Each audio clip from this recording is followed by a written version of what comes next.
Before you watch this story, I want you to do one thing. Look in the nearest mirror in your room. Make sure there's no one standing behind you. Because 5 girls in this story made the same mistake. They called Bloody Mary, and now she's never gone. Rain fell relentlessly over the small town of Laksana that night. It wasn't a large town, nor a particularly lively one. Most of the people living there had known each other for years. Life moved slowly, quietly, almost peacefully. But there was one place in town that had always carried whispers of darker stories. Bintang Harapan High School. The building had been standing for nearly 80 years. Its walls were aging, the paint peeling in places, and the long corridors seemed to stretch endlessly, especially after sunset. Students often joked that the school looked more like a haunted hospital than a place of learning. Most of the students had already gone home for the weekend. But in the girls' dormitory behind the main building, 5 girls were still awake. Their names were Ronnie, Maya, Siska, Lena, and Dita. They sat in a loose circle on the floor of their dorm room. A single desk lamp illuminated the space, while the rest of the room remained in soft shadows. In the middle of the circle, Maya's phone was playing a horror video. The video was about an old urban legend that had terrified teenagers for generations. Bloody Mary. The narrator in the video spoke in a low, dramatic voice. Stand in front of a mirror in a dark room, say her name 3 times, and Bloody Mary will appear behind you. The video ended with eerie music. For a few seconds, nobody spoke. Outside, the wind rattled the dormitory windows. Finally, Siska laughed. "A ghost in a mirror," she said, shaking her head. "People still believe stuff like this." Dita hugged a pillow tightly. "I don't like stories like that before sleeping," she muttered. Maya leaned back against the wall with a mischievous smile. "Well, according to the legend, if you stand in front of a mirror and say Bloody Mary 3 times, she'll appear." Lena frowned. "Stop it." Ronnie crossed her arms thoughtfully. "I heard that story when I was a kid," she said. "They say her face is covered in blood and her eyes are completely black." Dita shivered. "Okay, seriously, can we change the topic?" But Maya suddenly stood up. Her eyes sparkled with curiosity. "Or," she paused dramatically, "we could try it." The room fell silent again. Siska raised an eyebrow. "You mean actually do the ritual?" Maya nodded. "Why not?" Dita immediately shook her head. "No, absolutely not." But Siska grinned. "It's just a game." She looked toward Ronnie. "What do you think?" Ronnie hesitated. She didn't believe in ghosts. She never had. But curiosity had a way of creeping into the mind, especially late at night. "Fine," she finally said. "If it proves the story is fake, then at least we'll know." Lena looked nervous. "Where would we even do it?" Maya answered instantly. "The bathroom at the end of the hallway." Everyone knew that bathroom. It was the oldest bathroom in the dormitory. Most students avoided it because the lighting was terrible and the mirror on the wall had a crack running through one corner. It always felt colder than the rest of the building. Dita swallowed. "I have a bad feeling about this." But Maya was already walking toward the door. "Come on, before anyone chickens out." One by one, the girls followed her. The hallway outside the dorm rooms was quiet. Too quiet. The fluorescent lights flickered occasionally as the girls walked beneath them. Their footsteps echoed across the tiled floor. Outside, thunder rumbled faintly in the distance. Lena walked at the back of the group. Every few seconds she glanced over her shoulder. Something about the hallway made her feel uneasy. As if someone else was there, watching. But when she looked back, the corridor was empty. Finally, they reached the end of the hallway. The old bathroom door stood before them. It was slightly open. A cold draft slipped through the gap. Ronnie pushed the door slowly. The hinges creaked loudly. Inside, the bathroom looked exactly as they remembered. Old white tiles, a long sink counter, and the large mirror covering most of the wall. The crack in the mirror stretched like a spider web from the upper corner. Their reflections stared back at them. 5 pale faces under harsh fluorescent light. Maya clapped her hands once. "All right, let's do this." Dita looked like she might faint. "I seriously don't like this idea." Ronnie stepped toward the light switch. "You ready?" The girls gathered in front of the mirror. They stood shoulder to shoulder. Their reflections stared back silently. For a moment, none of them spoke. Then Ronnie reached for the switch. Click! The lights went out. Darkness filled the room instantly. Only pale moonlight entered through a small window near the ceiling. It cast faint shadows across the mirror. The girls could still see their reflections. Barely. Their silhouettes looked distorted in the dim light. The air suddenly felt colder. Ronnie cleared her throat. Okay, here we go. She stared into the mirror. Her reflection stared back. She spoke quietly. Bloody Mary, her voice echoed softly in the dark bathroom. The others hesitated, then repeated it. Bloody Mary, the temperature seemed to drop even more. A strange chill crawled along Ronnie's spine, but she forced herself to continue, one last time. Bloody Mary, the girls waited. Nothing happened. Then suddenly, the faucet turned on. Water burst from the sink loudly. Dita screamed. Lena stumbled backward. Turn on the lights! Siska fumbled for the switch. Click, the lights flickered back on. The faucet continued running. Water splashed into the sink. The girls stared at it in shock. Maybe the pipe is broken, Maya said quickly, though her voice sounded less confident now. Ronnie stepped forward and turned the faucet off. The bathroom fell silent again. They all looked at the mirror. Nothing unusual, just their reflections. See, Siska said nervously. Fake legend. Dita grabbed Maya's arm. Can we leave now? Maya sighed. Fine, the ritual didn't work. One by one, the girls walked out of the bathroom. Their footsteps faded down the hallway. Soon the corridor was silent again. The bathroom door slowly swung shut. Inside the empty room, the fluorescent light buzzed softly. The mirror reflected the empty space. Then something moved. At first, it was barely noticeable. A shadow forming inside the reflection. Slowly, a woman appeared behind where the girls had been standing, but there was no one actually in the room. Only the reflection. The woman's face was pale and twisted. Dark blood covered her forehead and dripped down her cheeks. Her long black hair hung over her eyes. She tilted her head slightly. Listening, as if she could still hear the girls' distant laughter down the hallway. Then her lips curled into a slow, unnatural smile. The crack in the mirror spread further. Tiny fractures crept across the glass. Crack, crack, a whisper echoed faintly in the bathroom, so quiet it was almost impossible to hear. Finally, someone called me. The lights flickered once. Twice, then everything went dark, and somewhere beyond the mirror, something ancient had awakened, something that had been waiting for a very long time. And now that it had been called, Bloody Mary was no longer alone. And worse, she was no longer trapped. The next morning, the rain had finally stopped. Sunlight filtered weakly through the gray clouds above Laksana. The town slowly returned to its normal rhythm. Shops opened, motorcycles buzzed through the streets, and students began arriving at Bintang Harapan High School.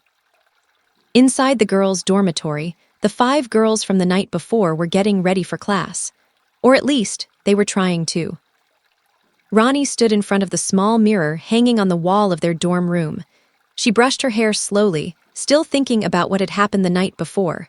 The ritual. The faucet turning on by itself. Her mind kept replaying that moment. It was just a coincidence, she told herself. Old pipes, loose valves. There had to be a logical explanation. Behind her, Maya was tying her shoelaces. See, nothing happened, Maya said confidently. I told you the legend was fake, Siska laughed. We should record it next time.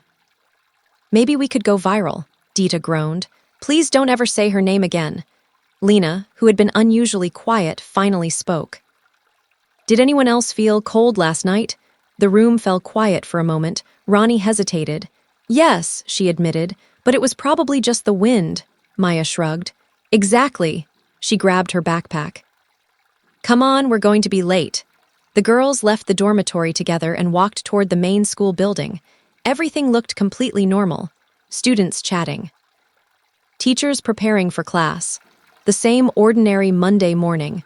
Yet something felt different to Ronnie. She couldn't explain it. It was like a faint pressure at the back of her mind. A strange feeling of being watched. Classes passed slowly that morning. During math class, Ronnie struggled to focus. Numbers on the board blurred together. She kept remembering the mirror in the bathroom, the cracked glass, the darkness. The moment they said the name, Bloody Mary, her pencil slipped from her hand. It rolled across the desk and fell to the floor. When she bent down to pick it up, she noticed something strange. Across the classroom, a glass window reflected part of the room. And for a split second, Ronnie thought she saw someone standing behind her in the reflection. She turned immediately. No one was there, only empty desks. Her heart began to beat faster. "You're imagining things," she tried to calm herself. Still, the uneasy feeling stayed with her for the rest of the day. That evening, Ronnie returned home. Her house stood on a quiet street near the edge of town. It was a simple one-story building with white walls and a small garden in front. Her parents were still at work. She was alone. Ronnie tossed her backpack onto the couch and walked toward the kitchen. The house was silent, too silent. She opened the refrigerator and grabbed a bottle of water. Then she went to the bathroom to wash her face. The bathroom light flickered briefly when she turned it on. "Great," she muttered. Another broken light. She leaned over the sink and splashed water on her face. Cold droplets slid down her cheeks. After a moment, she looked up at the mirror. Her reflection stared back. Wet hair. Tired eyes, normal. She reached for a towel and wiped her face. But when she looked back again, something changed. Just for a fraction of a second. Behind her reflection, she thought she saw a shadow.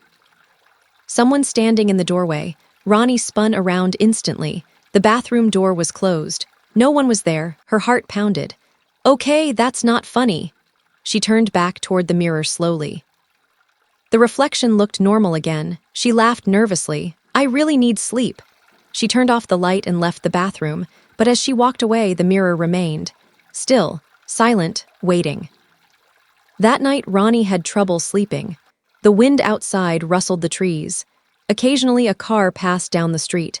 But sometime after midnight, the house became completely quiet. Too quiet. At exactly 3:07 a.m., Ronnie woke up. Her eyes opened suddenly. She didn't know why. For a moment, she lay still in bed. Then she heard it. A soft sound echoing through the house. Drip, drip, drip, water. Her heart sank. The bathroom faucet. Ronnie slowly sat up in bed. The digital clock beside her glowed faintly in the darkness. 3:07 a.m. The dripping continued. Drip, drip, drip. She tried to ignore it. Maybe she had forgotten to turn the faucet off, but the sound wouldn't stop. Finally, she sighed and climbed out of bed. The floor felt cold under her feet. She walked slowly down the hallway toward the bathroom. The dripping sound grew louder. The bathroom door was slightly open. A thin line of light spilled into the hallway. Ronnie frowned. She was sure she had turned the light off earlier. She pushed the door open. The faucet was running. Water poured into the sink. Ronnie stepped forward. Seriously, she reached out and turned the faucet handle. The water stopped. Silence returned. Ronnie exhaled slowly. Just bad plumbing. She lifted her head and looked at the mirror. At first, everything seemed normal. Then she noticed something strange. There was writing on the glass, faint red streaks across the surface. Her eyes widened. She stepped closer. The message slowly became clear. 3 words, written in what looked like dripping blood. "I am here." Ronnie froze. Her breathing stopped. The letters seemed fresh. Wet. As if someone had written them only seconds ago. Her voice trembled. "Hello?" No answer. The house remained silent. Her reflection stared back at her from the mirror. But something felt wrong. Terribly wrong. The reflection moved. Not much, just a slight twitch, as if it had blinked a fraction of a second too late. Ronnie staggered backward. "No," the lights flickered suddenly. Once. Twice. The message on the mirror slowly began to smear. The red liquid slid downward like tears. Ronnie turned and ran out of the bathroom. She slammed the door behind her and locked it. Her heart hammered wildly in her chest. Inside the bathroom, the mirror remained still. But the red message slowly changed. The letters shifted, reforming into a different message. One single word. First, and behind the reflection of the empty bathroom, a pale face slowly appeared. Watching. Waiting.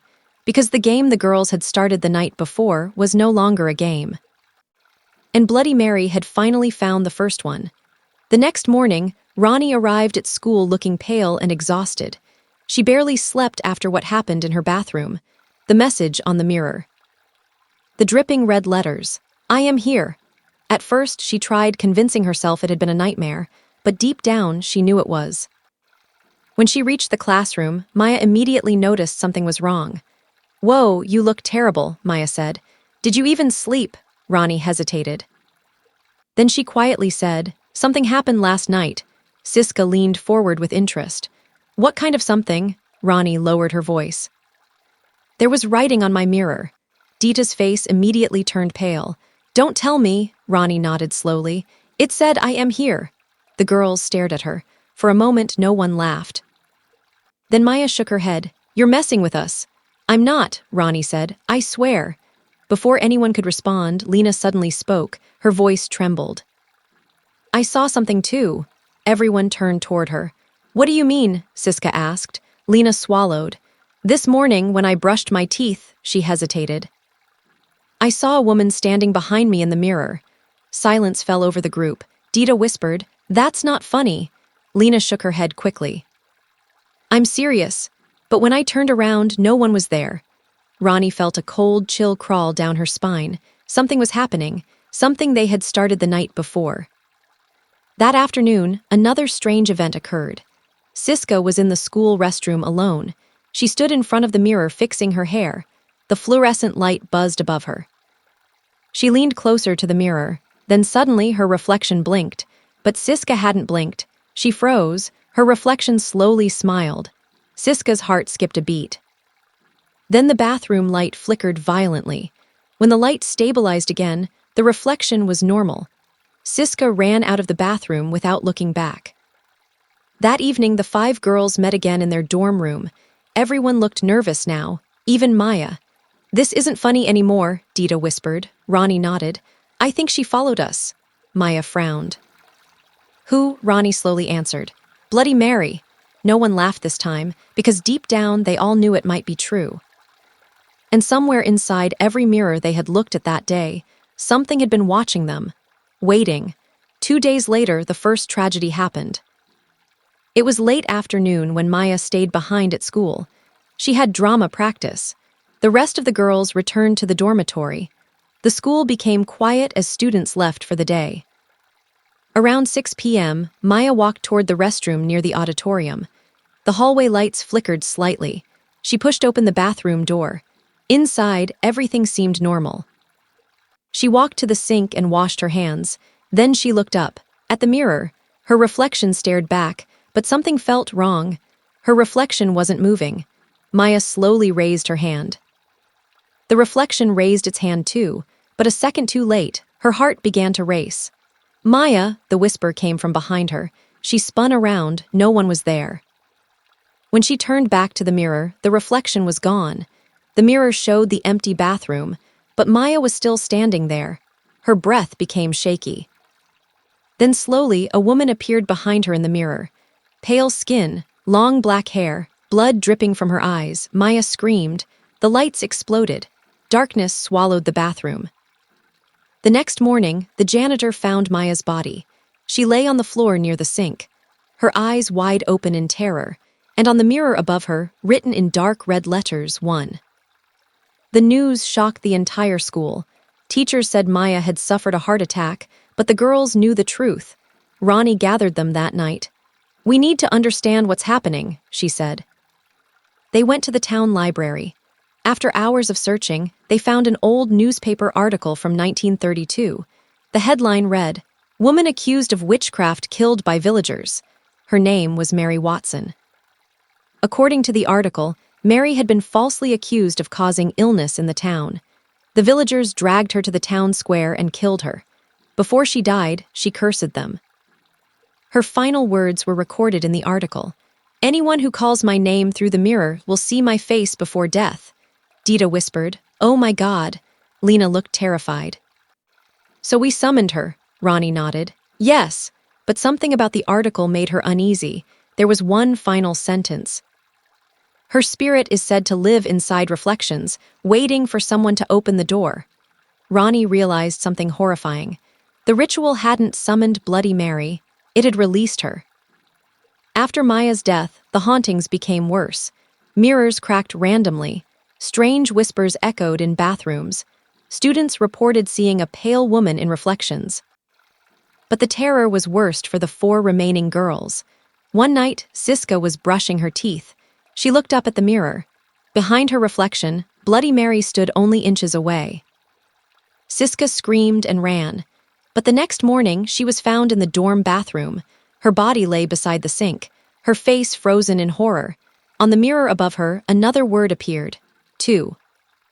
The curse was counting. Only 3 girls remained now: Ronnie, Lena, and Dita. They tried everything, covering mirrors, breaking mirrors, avoiding reflections, but nothing worked. Because reflections existed everywhere.